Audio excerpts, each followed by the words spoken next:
Hello everyone and welcome to today's workshop. Today we'll be going over our password management tool. The tool is Passbolt and it is available at password.firstbaptistcramerton.com. It is an awesome tool for helping us safely and securely and easily manage and share our organization's private secret credentials and passwords and keys and stuff like that. And in order to get onto this tool, you will need an account. And the easiest way to get an account is to go to firstbaptistcramerton.com/passbolt. You can fill out this form, and all you have to say is you're requesting it for yourself. You need to be signed into your FBC account in order to access this form, otherwise it'll say you can't fill it out. But once you're signed into any FBC account, you can request it for yourself, and it already knows your email, and you can go next. Otherwise, if it's someone else, click next, just enter their FBC email address. And from there, you will also need to download the Passbolt extension, which is available currently only on Google Chrome, which is our suggested web browser of choice, but it's also available on Firefox. So if you just go to the Chrome Web Store or whatever extension Firefox, you just add that and it'll pop up right here. Once you have that Passbolt extension installed, once you have your account set up, it'll take you to there. But if you don't have your account set up, it'll take you to their website by default. So just keep that in mind. So let's fill out this request real quick for ourselves.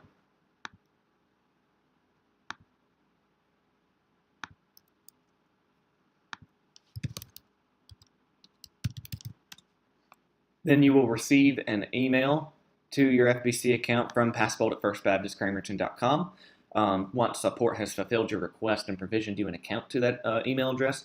And we'll go through how to set up this account. So you'll click this Get Started here, which is your token to set up a Passbolt account with us. And this first step will just make sure you're on the right server, which we are. You can check that box and click Next. This depends on creating a secret key for your account. So this private key is what pretty much allows you to have access to your account or not, but you don't have to worry about managing it because your extension will keep track of it. All you have to do is remember the passphrase. There's nothing you have to really do here. You could also import your own private key if you know how to do that, but you don't have to worry. The extension in your web browser is capable of doing that if you just click Next. This is the important part for you. You can just set a passphrase. We'll go ahead and set some sort of a passphrase.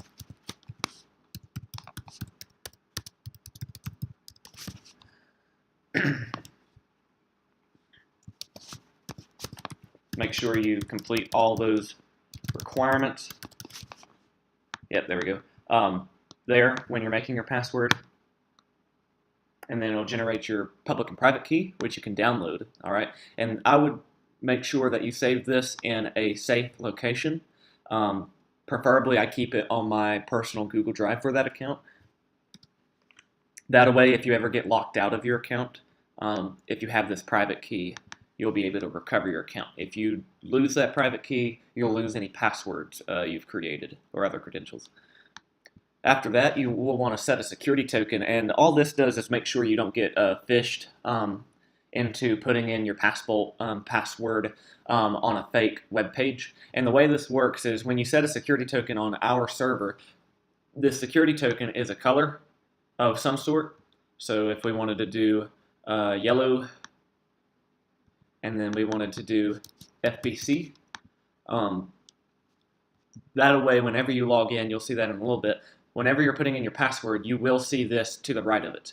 And that is for security purposes to make sure that you do not put in something. If you're on a web page that doesn't have this, it's either not your account or it's a fake server. You don't have to worry about that. I don't think we'll ever have to deal with somebody trying to phish for our Passbolt stuff, but if they try to, they won't be able to replicate this because they don't know this information, but our server does. So if you see something else besides this, it's not your account or it's not our server.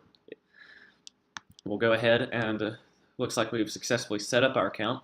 And now, from now on, whenever you're on this Chrome extension here, it should take you now to this web page, or if you go to firstbaptistcramerton.com. Now, if you do not have a browser extension configured to your account, remember this extension right here on your Google Chrome or Firefox is tied to your account because it has that secret key. So if you're on another web browser, it will not work unless you import that private key that we downloaded, just an FYI. So I would make sure that you access your Passbolt on your regular use computer. And if you're on Google Chrome, the nice thing about Google Chrome is you can have multiple profiles. So when you switch between any of those multiple profiles, the extensions will be different between those profiles. So the profile I'm on now for FBCC email only has this one, and this extension is configured to that email account. So we'll go ahead and log in for the first time for this account. And we can see that we have our security token. It's the yellow and it's the FBC. And we're good to put in our passphrase because of that, and we can log in.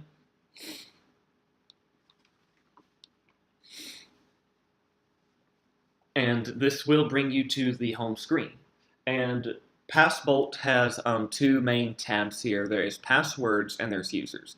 So if we go to the users tab, we'll be able to see all of the other users in this system. And we'll also be able to see what groups they are managers or members of.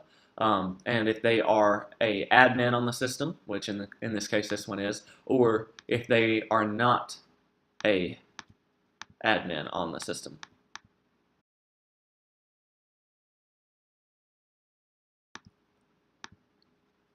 So in addition to users that we have, you can also set groups on here of users. And what that allows you to do is group users into groups and share certain things with them. So you can set a group for the password that you're going to share, like we have a password set up for the support account, and we can see the users who are in this group. But if we were in the group, we would also be able to get that credential that's shared with this group, or any other credentials shared with this group. So right now it's just that one, but groups you can share multiple credentials. That way, if you have a bunch of credentials that you need to share with the same people, you could just share those credentials with the group and add the users to the group as needed, and those people would be able to access it. So let's go back to the passwords tab so we can see how this all works out. So the first tab here is create. The first button here is create, and we can say my first password. All right, and when you create a password, it's only available to you at first, unless you were to share it with a user or group.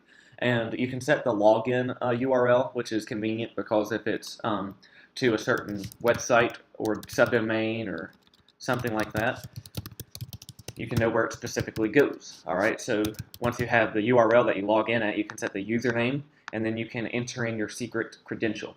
And it's going to type in all asterisk, but you can also show it too. The other nice thing about this tool is if you want to generate passwords that are secure, you can use this to randomly generate passwords that are very strong. And that way, you can copy it and hide it. Once you're done, you can add a description if you want to, not necessary, and save it.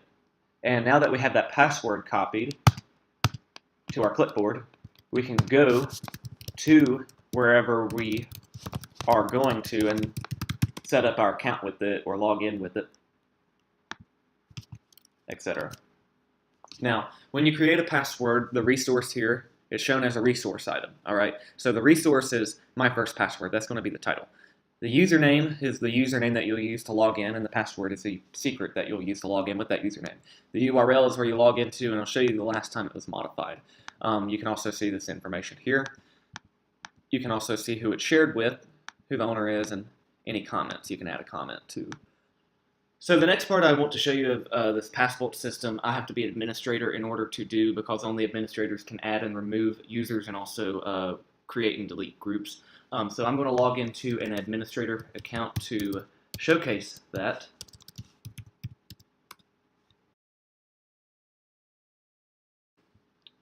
Alright, so when we go to users on the users tab, if you're an administrator, you can create either a user or a group. So if you're an administrator on the system, this tutorial is for you.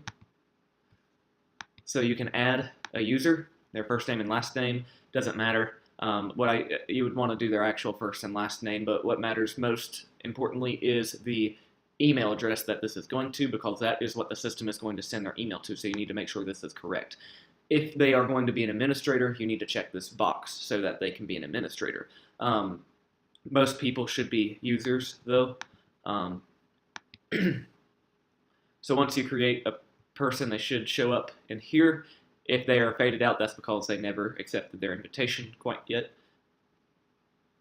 If you need to edit a user, such as edit their first and last name, you can do that. The only thing you can't edit is their email address because it's tied to their account. The user, you can change whether or not they're an administrator by checking or unchecking that box. You can also delete a user if you needed to. The other thing that you can create is a group, and if we needed to create a group, we would just give it a title, and then we can add the group members. Let's start with adding a group manager, such as myself.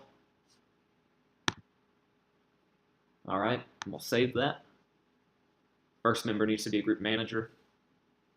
My first group, you can see it here on the left.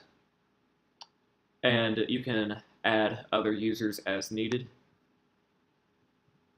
By going to this plus sign, you can edit the group, or going up to this tab right here, or actually, no, I was right, edit group, and you can add other people. And you can change whether or not they're a member or a group manager there. Save that. And whenever you're making changes like this or accessing a password, you will need to put in your system password from time to time. Make sure it's you doing it. And if you do that, it'll complete successfully, and they're added to the group. Now let's go to password. So if we have a password that we want to share with a user or group, we'll do that. So we've already gone over how to create a password, so let's create one again. Example, and then example for the password. We can see that there.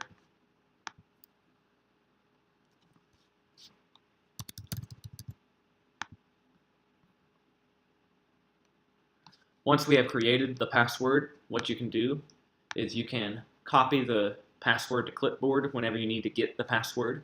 I didn't show that the last time, but that's how you do get the password, and you'll need to just put in your passphrase.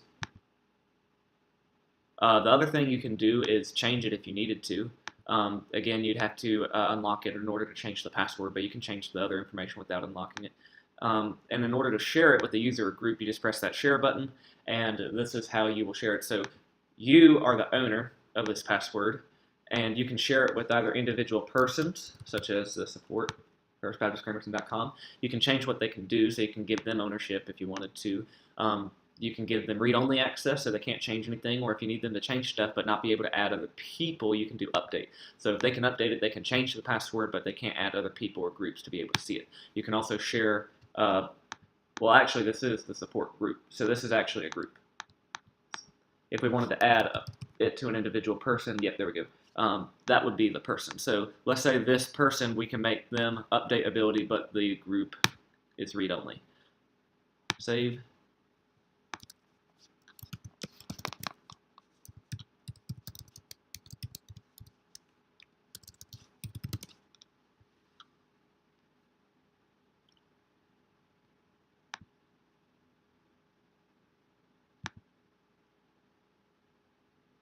So all of these users in this group should have access to that credential that I shared.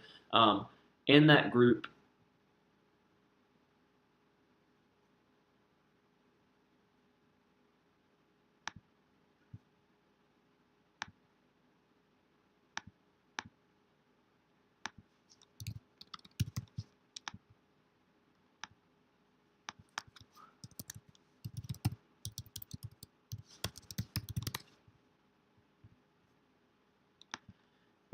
you'll be able to see the password that is shared with the group, so you can filter by the groups.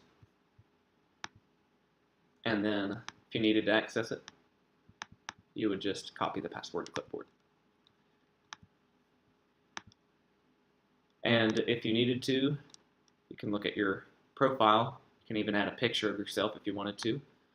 There's a key inspector to make sure you are using the right public key.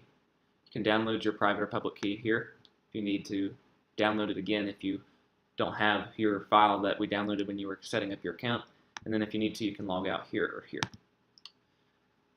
And that concludes today's tutorial.